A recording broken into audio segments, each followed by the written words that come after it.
afternoon. We'll go ahead and get started. Ray, would you like to lead us in the Sure. Pledge of Allegiance? Pledge allegiance to the flag of the United States of America, to the republic which stands one nation under God, indivisible, with liberty and justice for all. Thank you, Ray. Are there any public? Well, let me see. We need to approve the minutes from the last meeting. Is there a motion? So moved. Thanks, Norm. Seconded by Rhett. Any additions, corrections? All those in favor say aye. Aye. Opposed? Motion carries. Any public comments? No. Has anyone signed up to speak? No. Okay. Kevin Loki will give us the local labor monitoring report. Good afternoon. So I'll start with our monthly report for the month of July 2025. So we covered our visits between the 1st and 31st of July 2025. We made 56 monthly site visits. During July, we had 3 follow-up visits. Check residency with 2,374 workers. We had 4 issues of non-compliance, 3 of which no proof of residence, 1 out of area. And there were 3 new COMIDA signs delivered in July. That would be the Taubfisher LLC, QED Technologies International LLC, as well as Precise Tool and Manufacturing Inc. Any questions on the July report? Any questions? Doing a good job, Kevin. Might as well move on to the next one. I tried. Last day, I gotta be really on my game. I will move into the exemptions process for July. So we're gonna start with Fairlife. Screen blowing up here. So the first one is for Contour Steel on behalf of Local 33. Contour Steel is asking for an exemption of up to 15 total iron workers on the Fairlife project. Local 33 has provided letters for these workers stating their experience and skill level as necessary for the project. Local 33 iron workers hall is currently empty and they're being forced to pull workers from other New York State jurisdictions. So that is that waiver. A lot of the waivers we've had come through for these projects have been for individuals. This one is for a blanket for all the steel workers, so you should not be seeing any more exemptions for Local 33. We're able to have them come to a number that they find is realistic, where they're not going to need to pull outside of that number, so that should avoid some future waivers for this project. This is an FYI. Okay. So the next one I have here is for P&J Local 13, also on the Fairlife project, submitted for lack of local labor. So Local 13 on behalf of Postler and Jekyll is asking for an exemption for 10 total journey workers on the Fairlife project. Plumbers and pipe fitters, Local 13 has provided a letter stating their experience and skill level is necessary. Local 13 does not expect to need any more exemptions beyond this point for the duration of the Fairlife project. So again, similar to Contour Steel, this is Local 13 doing the same thing that Local 33 has done. Questions on that one? So the next one is for O'Connell Electric, Local 86, lack of local labor. Local 86 on behalf of O'Connell is asking for an exemption for more than 20 electricians in the Fairlife project. IBEW, Local 86, has provided a letter for the workers stating their experience and skill level is necessary. All qualified local workers are unavailable or working on other projects at this time. You okay with that, Ray? Yes. So we preemptively talked about this. It will help just expedite the waiver process. And obviously all respective trade unions will try to utilize the local labor to their best of their ability as the ebbs and flows as work comes in. So it doesn't mean that they'll necessarily have to obtain that goal of 15 or 10, whatever the margins were given by each respective local. They'll do their best in providing local labor, but hypothetically they don't, they'll have a waiver in place so we can expedite this process. Great. Sounds more efficient. Yes, it is. Yes. Thank you for that. No problem. Okay. Okay, the final one for Fairlife here is for Frank Will and Sons on behalf of Local 1163. This is for lack of local labor. This is Millwrights Local 1163 on behalf of Frank Will, asking for an exemption for 1 millwright on the Fairlife project. They provided a letter for the worker who is based out of Onondaga County stating his experience and skill level is necessary for the project. So that's the last Fairlife waiver. I have 2 other waivers here. Both of these are for Unither Manufacturing Inc. First one is for P&J Local 13. Local 13, we have P&J is asking for an exemption of up to 8 journey workers on the Unither manufacturing project. Plumbers and pipe fitters, Local 13 has provided a letter for the workers that are all New York State residents, stating their experience and skill level as necessary for the project. Questions there?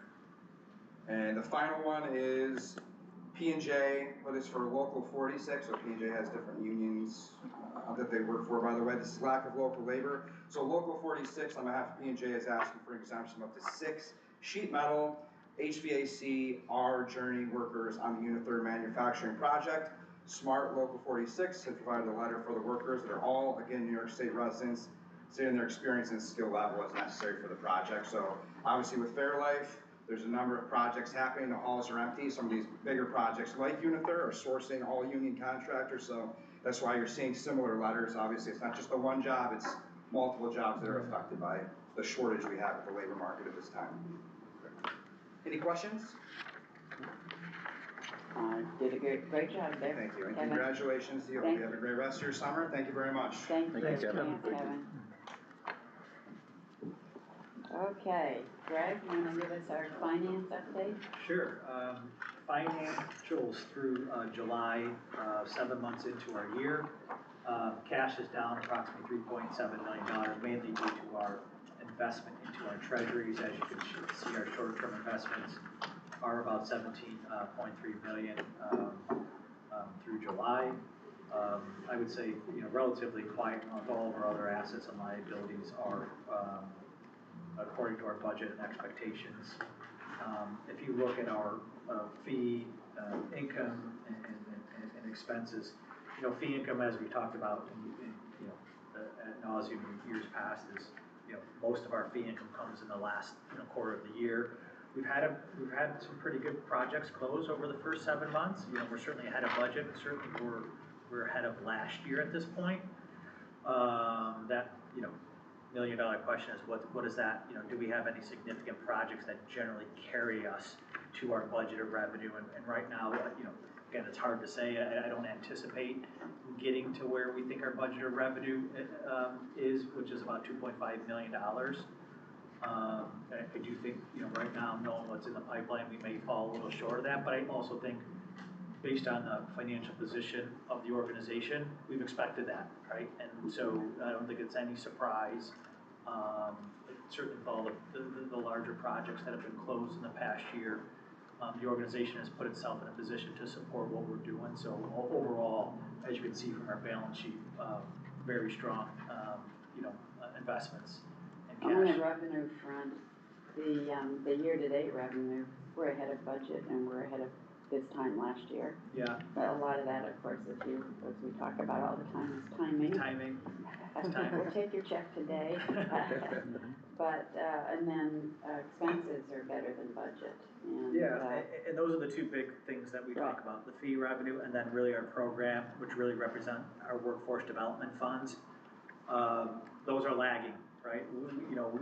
Right now, you'll see some other commitments here potentially, but those are lagging what we had budgeted for. I think that a lot of that's due to timing. I think that'll catch up in following years, but I think what we have budgeted for, of the there's about $2.8 million of program and community development expense for the year. 2.1 of that was allocated to workforce development. We think we're gonna probably be $300,000-$400,000 short of that. And again, really just based on timing. We do think, in future years, those commitments will catch up, but I just think where the programs are right now, it's just lagging behind what our expectations and budget are. Okay. But overall, like I said, I think our net generated loss is less than anticipated from based on those two things. The tale is really these last 5 months, really the last 3 months, how that's gonna shake out. But I think regardless of what that is, I think certainly the organization's financial position allows us to do a lot of different things over the last 5 months. Right. Any questions on that? Thank you very much, Greg. All right, we'll move forward with our first project, George W. Long, Inc. And we have Representative Rob Norris, who's the president, here with us today. And Anna, if you want to start us off We with certainly will. all the details? Thank you. George W. Long Incorporated is planning to purchase a new water slide for Seabreeze Amusement Park, the fourth oldest amusement park in the country. Seabreeze is considered retail under Section 862 of the General Municipal Law. To qualify for benefits, Seabreeze, a time-honored summer destination located near Lake Ontario in the town of Irondequoit, has demonstrated that a substantial portion of its annual patrons travel from outside of the designated economic development region. The new attraction to be introduced in 2026 will include a water slide complex featuring 2 racing inner tube slides starting from a 50-foot tower. Seabreeze employs hundreds of workers each year and plans to add new lifeguards as a result of this purchase. The $2.7 million project is seeking a sales tax exemption only, and the cost to benefit ratio is 7-1. Thank you very much. Anna, please elaborate. I won't jump from the 50-foot. Make that clear. It's fine. As Anna said, we're the fourth oldest amusement park in the country. We're also the oldest family-owned and operated park, and we're the 13th oldest in the world. But we embrace our legacy. We have to keep investing to become viable. Being old is one thing, but just being current is another thing. So we really have to continue to reinvest. So in 2026, we want to introduce a new water slide project to the park. You know, we have our ride park, we have our water park. We invest in both of them regularly. This is a big project for us. This is really stretching what we do at the park. It's probably our largest capital improvement, but to stay viable, we have to do these investments. So as we invest in these different projects, we have to look and see what's the appropriate thing. What is becoming difficult is the cost of this equipment is skyrocketing. I don't know, through inflation or supply chain or whatever it is, or insurance, but the actual cost of purchasing the equipment has gone up about 30% in the last 5 years. So that's why we're coming here seeking a sales tax exemption, is to help with the project. I think it's a nominal amount, but that will certainly help us fund this big expense, but we think it's going to be a great expansion for the park. It will be located next to the wave pool in an area where it's not currently existing. We're not taking something out, this is a new addition. What's great about it too is we'll be expanding the lounge area and creating a new environment up in that area. On a labor basis, basically we'll have to employ more lifeguards, probably 8 or 10 more lifeguards, and we add that to our seasonal pool. We generally have about 750 college kids and high school kids working for us on an annual basis. So we're certainly pleased to put a few more on the payroll. It is very difficult finding these kids these days, but we were able to do it, and we're certainly very proud to hire that many young people in Rochester Market. So we really think this is going to be a great project for us. The sales tax exemption will certainly help, and I think what we want to do is keeping Seabreeze Park as a premier entertaining venue for Monroe County citizens, but also driving tourism to the area, which I think you see in the documents, about 30% of our patrons come from outside of Monroe County. So that's about it for an overview. If anybody would like it, we do have a rendering of them. So yes, people can okay, kind of take yes. what they look like. Sure. I have a question on page 29 in our packet where we have estimates there in attendance by region. Yep. So, I guess 310,417 was our average through the end of 24. With this project, what do you think that number is going to grow to become? Over the history in the last 15, 20 years, we're about that range. And we go up and down. We put a new attraction that does drive the gate a little bit, but that's about what we're going to stick at. And what's interesting is we have to invest to maintain that number. And generally speaking, throughout the country, park will keep investing and then plateau. I There's see. a certain market, and, if we were in a market someplace where the population base was growing, but actually, we're really geared towards young families. And that's pretty static in our area. So we, Young family. Young, yeah, so we invest to maintain where we are. We certainly hope to see it by a bump. Tell me what the weather's going to be. That's what really gives us the bump. okay.